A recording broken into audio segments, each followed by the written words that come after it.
l'école. Pinocchio.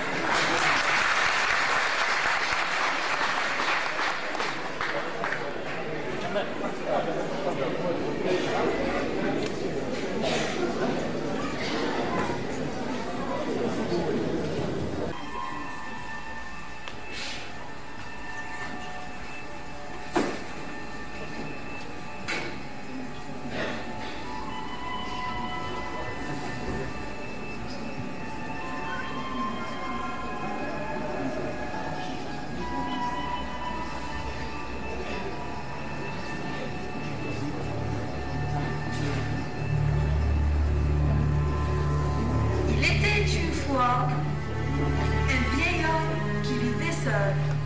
Il rêvait d'avoir un enfant.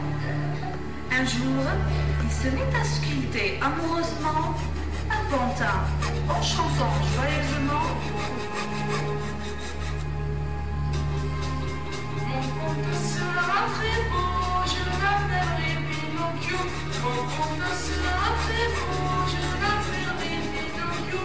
Il marchera très bientôt, mon cher petit Pinocchio. Il marchera très bientôt, mon cher petit Pinocchio. Mon conte sera très beau, il marchera très bientôt. Mon conte sera très beau, mon cher petit Pinocchio. Mon cher petit Pinocchio. Miraculeusement, le pantin s'anime.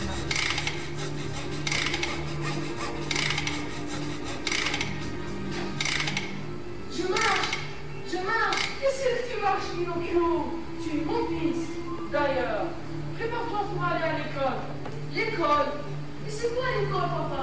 À l'école, tu vas apprendre à lire et à écrire. Bien, tu vas faire des amis. Ah, chouette alors. Tiens, j'ai un vieux cartable. Mon père m'a l'a donné quand j'étais petit. Attends-toi. Prends soin de lui. Merci, papa. Au revoir. Au revoir. Le lendemain, Pinocchio part à l'école.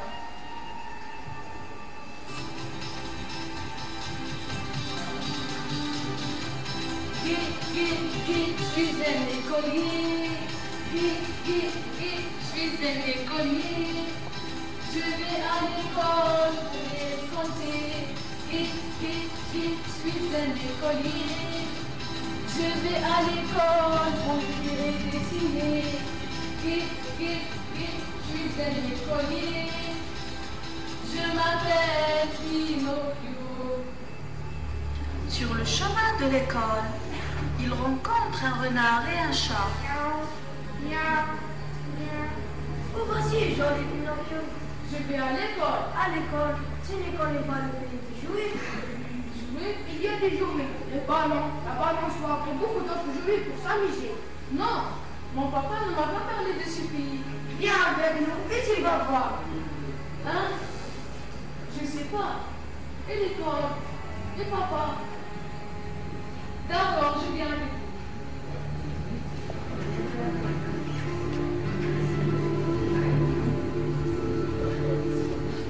C'est ça le ballon, Pinocchio. Et la balançoire.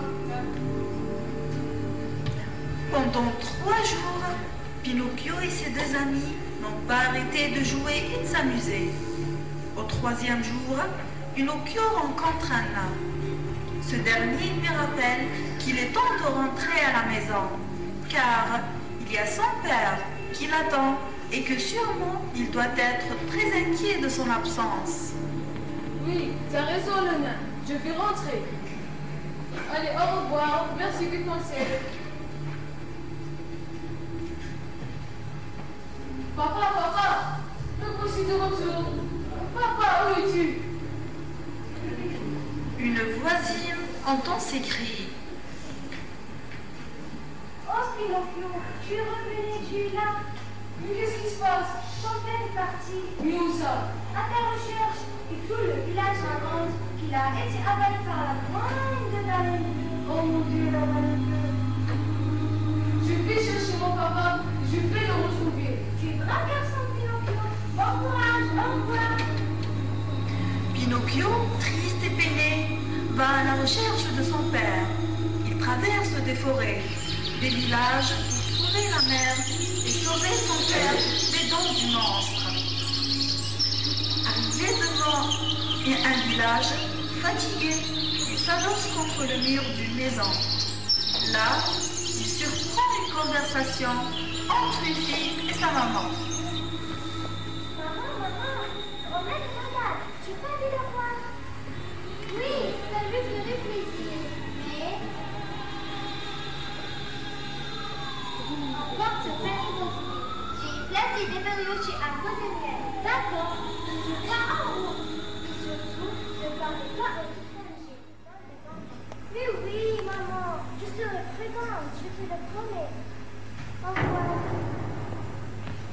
En sortant de la maison, la fillette remarque la présence du pantin. Elle s'approche de lui. Qui es-tu? Je m'appelle Pinocchio. Je suis le petit chaperon rouge. Revenons. C'est à cause de ma capuche que je ne quitte jamais. Attends, que fais-tu là d'abord? Moi, je me repose. Et toi, ma petite, pourquoi tu es ici? Je vais voir ta grand-mère qui est malade. Et toi, tu vois quelque part? Je suis à la recherche de mon père. Je me suis absentée de la maison sans le prévenir. Et s'est inquiété alors il est parti de me retrouver. Mais Continue ce petit Pinocchio. il a été avalé par la grande baleine. Pinocchio propose au petit chaperon rouge de l'accompagner jusqu'à la maison de sa grand-mère.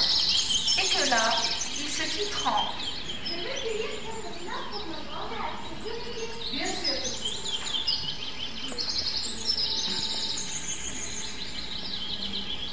Tiens, prends celle-là. Elle est plus belle. Sur le chemin, les deux enfants rencontrent un loup noir, au regard effrayant, une grande gueule, pleine de dents pointues. Il s'adresse à eux gentiment. Moi, les voisins, chers petits enfants. Moi, je cherche mon papa, Gepetto. Et toi, je vais te rechercher. C'est souvent la grand-mère qui me souffre. Le petit chaperon rouge parle à un étranger. Elle a oublié tout ce que sa maman lui a dit. Voilà qui est gentil. Tu es gratuit, mais loin de ta grand-mère. Elle habite là-bas. Elle vient de me à la sortie du village. J'aimerais bien te accompagner jusqu'à ma ferme si on parle des enfants. Les deux enfants se sentent rassurés de voir partir le loup. Ils reprennent leur chemin, ne se souciant de rien. Le loup connaît bien la forêt. Il prend le chemin le plus court et arrive le premier chez la grand-mère. Il se précipite dans la pièce et la dévore.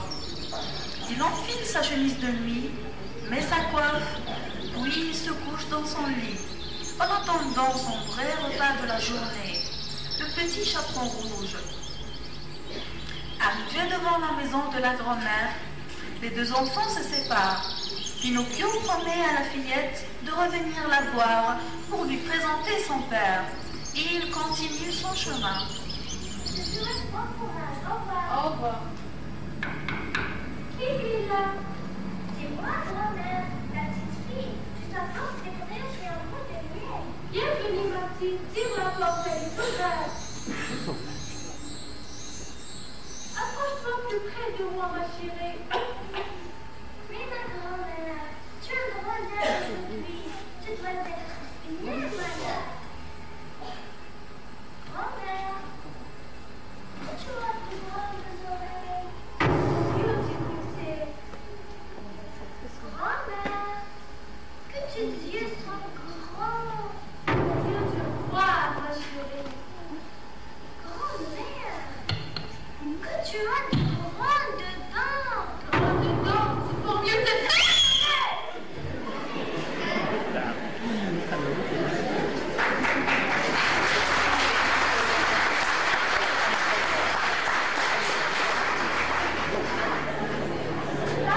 bon repas.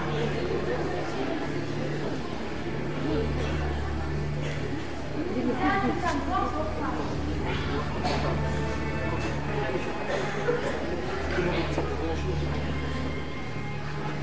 Pendant ce temps-là, le brave Pinocchio continue son chemin, ignorant tout de ce qui vient d'arriver à sa malheureuse amie. Il traverse la forêt.